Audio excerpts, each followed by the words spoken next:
क्या आप तसव्वुर कर सकते हैं कि कोई इंसान इतना लंबा हो के समंदर में खड़ा हो और पानी सिर्फ उसके घुटनों तक है। कोई ऐसा इंसान जो एक बार में 1000 बैल खा जाए, जो तूफान नूह से बच गया। आज मैं आपको ले चलता हूँ एक ऐसी हैरत अंगेज दास्तान की तरफ जिसका जिक्र इस्लामी रिवायात, यहूदी तारीख और बाइबल में मिलता है। ये है औज बिन अनक की कहानी, तारीख के सबसे ताकतवर और दैविकल इंसान की कहानी। औज बिन अनक, जिसे उबरानी जबान में औग कहा जाता है, बाशान का बादशाह था। बाशान वो इलाका है जो आजकल शाम और उर्दन की सरहद पर वाक़ है। लेकिन दोस्तों, सबसे हैरत अंगेज बात यह है कि रिवायत के मुताबिक औज का कद कितना था। मुख्तलिफ रिवायत में उसका कद 3000 से 6000 हाथ तक बताया गया है, यानी तकरीबन 1500 से 3000 मीटर। ये तो आजकल की सबसे ऊंची इमारतों से भी ज्यादा है। बाज रिवायात कहती हैं जब वो चलता तो जमीन कांप जाती, एक कदम में मीलों का फासला तय कर लेता। सूरज की रोशनी में खड़ा होकर अपना खाना पकाता था। औज का ताल्लुक अनाकियों की नस्ल से था। ये वो कौम थी जो अपने बड़े कद और ताकत के लिए मशहूर थी। बाज़ रिवायात में कहा गया है कि वो हज़रत आदम अलैहिस्सलाम के ज़माने से मौजूद था और हज़ारों साल तक जिंदा रहा। लेकिन सबसे दिलचस्प सवाल ये है कि वो तूफान नूह से कैसे बच गया।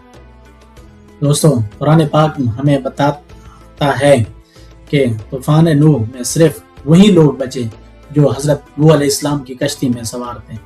लेकिन इस्राएली रिवायत में औज के बारे में कुछ हैरत अंगेज वाक़यात मिलते हैं। पहली रिवायत, कहा जाता है कि औज इतना लंबा था कि जब पूरी दुनिया पानी में डूब गई तो तूफान का पानी सिर्फ उसके घुटनों या कमर तक आया। वो पानी में खड़ा रहा और तूफान गुजर गया।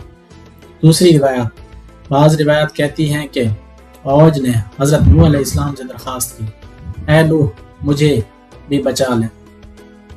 हज़रत नूह अलैहिस्सलाम ने उसे कश्ती के साथ चिमटने की इजाज़त दी।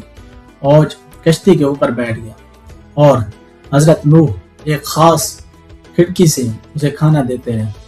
तीसरी रिवायत, ये भी कहा जाता है कि औज ने वादा किया था कि वो हज़रत नूह अलैहिस्सलाम और उनके औलाद का हमेशा खादिम रहेगा, इसीलिए उसे बचा लिया गया। लेकिन दोस्तों, यहाँ ये बात बताना ज़रूरी है कि ये इस्राएली रिवायात हैं। कुरान पाक में साफ तौर पर बताया गया है कि सिर्फ कश्ती वाले ही बचे। इस्लामी उलमा के मुताबिक ये कहानियाँ काबिल तस्दीक नहीं है। चलें अब बात करते हैं औज की हैरत अंगेज ताकत की। रिवायात में ऐसे वाक़यात मिलते हैं जो अक्ल को हैरान करते हैं। खाने की मिकदार, कहा जाता है कि औज का एक दिन का खाना 1000 बैल, 1000 भेड़ें, सैकड़ों बोरियां रोटी। वो सुबह दरिया में खड़ा हो जाता, मछलियां पकड़ता और सूरज की गर्मी से उन्हें भून कर खा जाता। सबसे मशहूर वाक़या पहाड़ उठाना। रिवायत है कि जब बनी इसराइल सरे ज़मीन कनान की तरफ बढ़ रहे थे तो औज ने सोचा, मैं इन सबको एक ही वार में ख़त्म कर दूंगा। उसने एक पूरा पहाड़ उखाड़ लिया जिसका दायरा कई मील था और उसे उठाकर बनी इसराइल की फौज की तरफ चल पड़ा। लेकिन अल्लाह ताला ने एक मौजज़ा दिखाया। अल्लाह ने लाखों चींटियों को भेजा जिन्होंने पहाड़ को अंदर से खा लिया। पहाड़ खोखला हो गया और औज के गले में हार की तरह फंस गया। औज उसे निकालने की कोशिश करता रहा लेकिन कामयाब ना हो सका।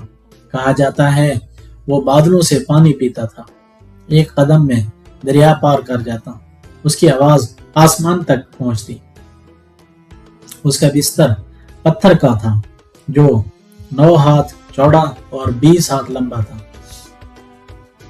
अब आते हैं इस कहानी के सबसे अहम हिस्से की तरफ।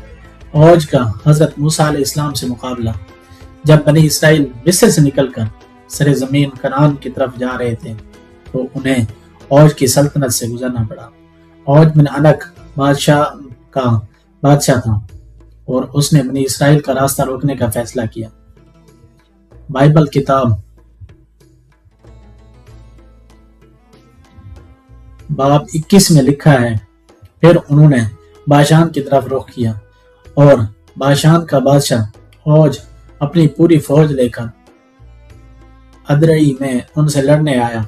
रिवायत में है कि हजरत मूसा का कद 10 हाथ तकरीबन 5 मीटर, उनकी लाठी का साइज 10 हाथ, वो 10 हाथ ऊंची छलांग लगा सकते थे, यानी कुल मिलाकर 30 हाथ तकरीबन 15 मीटर। लेकिन दोस्तों, इसके बावजूद हजरत मूसा अलैहिस्सलाम सिर्फ फौज के टखने तक पहुंच सके। बनी इसराइल डर गए। उन्होंने सोचा कि इस देव से कैसे लड़ें, लेकिन हजरत मूसा अलैहिस्सलाम को अल्लाह पर पूरा भरोसा था। अल्लाह ताला ने हजरत मूसा से फरमाया, डरो मत, मैं इसे तुम्हारे हाथ में दे दूंगा। हजरत मूसा ने अपनी मुकद्दस लाठी उठाई, वही लाठी जिससे समंदर फटा था, और अल्लाह ने अल्लाह के नाम पर औज पर वार किया।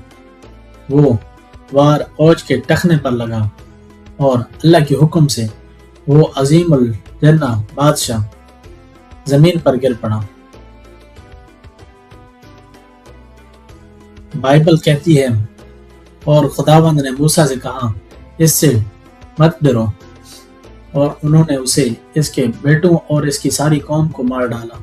कोई भी ताकत, चाहे वो कितनी ही बड़ी क्यों ना हो, अल्लाह की ताकत के सामने कुछ नहीं। अब सबसे अहम सवाल, क्या ये सब सच है? दोस्तों, आए देखते हैं मुख्तलिफ नजरियात। इस्लामी उलमा की राय, ये इसराइलियात हैं, यानी यहूदी रिवायात। कुरान में औज का बराह रास्त जिक्र नहीं है। सही हदीस में भी तस्दीक नहीं मिलती। उलमा कहते हैं बगैर तस्दीक के इन पर यकीन जरूरी नहीं। बाशान में बड़े बिस्तरों के आसार मिले, कदीम इमारतों के खंडरात जो आम साइज से बड़े हैं, औज के लोहे के बिस्तर का जिक्र है। साइंसी नुक्ता नजर से इंसानी हड्डियों के साथ इतना वजन नहीं सहार सकते। जदीद साइंस के मुताबिक ये नामुमकिन है। ताहम माहिरीन कहते हैं कि कदीम जमाने में लोग आज से लंबे हो सकते थे। बहुत से उलमा कहते हैं ये कहानी ताकत और तकब्बुर की अलामत हो सकती है। औज जुल्म और सरकशी की नुमाइंदगी करता था, उसकी शिकस्त ईमान की फतह की अलामत है। तो दोस्तों, हकीकत यह है कि ये कहानी रिवायती किताबों में मिलती है, लेकिन इस्लामी नुक्ता नज़र से मुकम्मल तस्दीक शुदा नहीं है। हमें सबक पर तवज्जो देनी चाहिए, ना कि सिर्फ तफसीलात पर। दोस्तों, औज बिन अनक की कहानी से हमें क्या सबक मिलता है? कोई भी ताकत, चाहे वो कितनी ही बड़ी हो, अल्लाह की ताकत के सामने कुछ नहीं। औज की लंबाई, ताकत, उम्र, कुछ भी उसे अल्लाह के हुक्म से नहीं बचा सके। तकब्बुर और जुल्म का अंजाम बुरा होता है। औज अपनी ताकत पर मगरूर था और यही उसकी तबाही का सबब बना। ईमान और यकीन सबसे बड़ी ताकत है। हजरत मूसा अलैहिस्सलाम ने अल्लाह पर भरोसा किया और फतह उनका मुकद्दर बनी। तारीखी कहानियों से सबक लेना जरूरी है, चाहे वो हकीकत हो या अलामती। तो दोस्तों, ये थी औज बिन अनक की हैरत अंगेज दास्तान, एक ऐसी कहानी जो हमें ताकत, ईमान और आजिज़ी का सबक सिखाती है। याद रखें, हकीकी ताकत अल्लाह की इबादत और उसके अहकाम पर अमल है, ना कि जिस्मानी कुव्वत में। अगर आपको ये स्क्रिप्ट पसंद आया तो लाइक करें, शेयर करें, कमेंट में बताएं कि अगली बार कौन सा तारीखी मौजू सुनना चाहते हैं। अगर आपने इस चैनल को सब्सक्राइब नहीं किया तो चैनल को सब्सक्राइब करें। बहुत शुक्रिया।